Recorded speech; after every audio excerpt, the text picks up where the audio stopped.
El sufrimiento es parte de la vida humana, y seguro que has escuchado en más de una ocasión, en relación a situaciones difíciles o que generan un sufrimiento grande, frases del tipo "ha aguantado estoicamente" o "tienes que llevarlo de manera estoica". Pero, ¿qué es exactamente el estoicismo y qué relación guarda con eso del sufrimiento?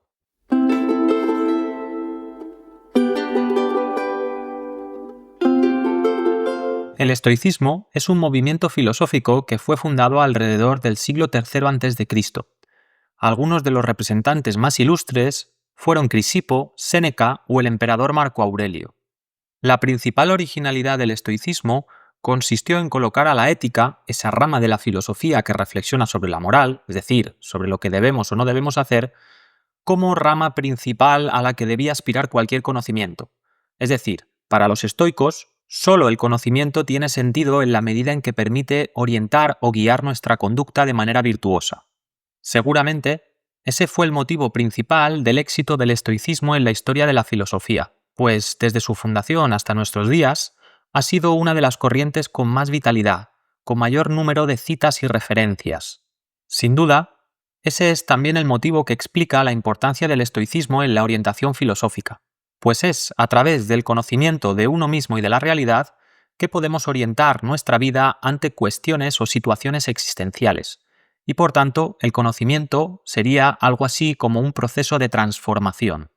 En relación con el sufrimiento, el estoicismo parte del principio de que no son las cosas en sí mismas las que nos perturban, sino más bien los pensamientos que tenemos sobre las cosas. Así, según el estoicismo, tendríamos que distinguir entre aquello que depende de nosotros y por tanto sería evitable, y aquello que no depende de nosotros, que no está en nuestras manos, y que sería inevitable. Sufrir por aquellas cosas que son evitables sería desde luego absurdo. Pero, ¿qué decir de las situaciones como por ejemplo una enfermedad sobrevenida que no depende directamente de nosotros? Siguiendo con el ejemplo, esa enfermedad o accidente sobrevenido no depende de nosotros, pero lo que sí depende de nosotros es cómo nos relacionamos con eso que nos pasa.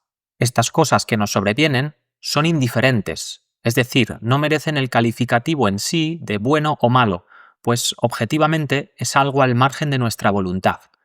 Pero lo que no es indiferente es nuestra actitud ante eso que sucede, y es en la naturaleza de nuestra respuesta activa ante ello donde reside el valor moral, la virtud, la dignidad humana. Según el estoicismo, por tanto, tenemos que distinguir entre el dolor y el sufrimiento. El dolor sería aquello que tiene una causa objetiva, digamos, aquello que nos duele físicamente y que tiene una función adaptativa, decirnos qué es lo que tenemos que evitar.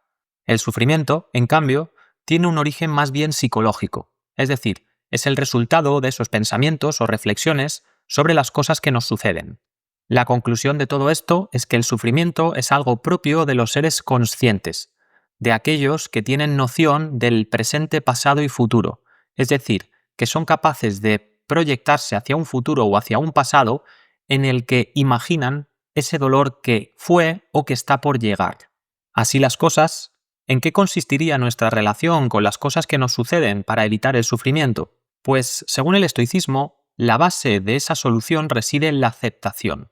La aceptación no en el sentido de mera resignación, sino más bien de entender que hay cosas existencialmente importantes en nuestra vida que están al margen de nuestra voluntad y que, siendo así, no depende de nosotros cambiarlas, sino más bien decidir cómo nos relacionamos con ellas. Los estoicos denominaron logos o destino a este orden que rige el cosmos, a este orden que dirige la vida al margen de la voluntad humana, y que el auténtico sabio lo que debe hacer ante este río de la vida no es resistirse ni simplemente resignarse, sino más bien dejarse conducir por él.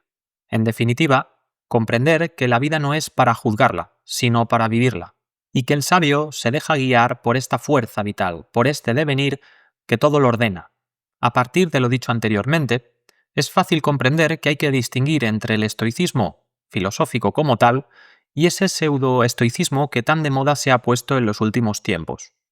Para este pseudoestoicismo, lo estoico sería poner al límite el propio cuerpo y la propia vida humana, es decir, realizar acciones que cualquier persona, en su sano juicio, vería como imprudentes.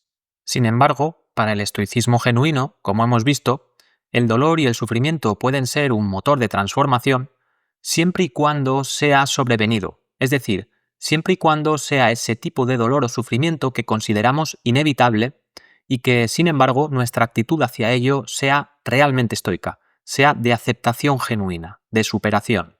A propósito de esto último, sigue valiendo la cita de Epicteto en una de sus disertaciones. Para Epicteto, hay que distinguir entre los charlatanes, aquellos que simplemente hablan de estoicismo y de máximas, de aquellos que realmente predican con su ejemplo, es decir, de aquellos que ante situaciones realmente graves se comportan de manera estoica. En resumen y para terminar, parafraseando a Spinoza, lo virtuoso es tan sublime como raro.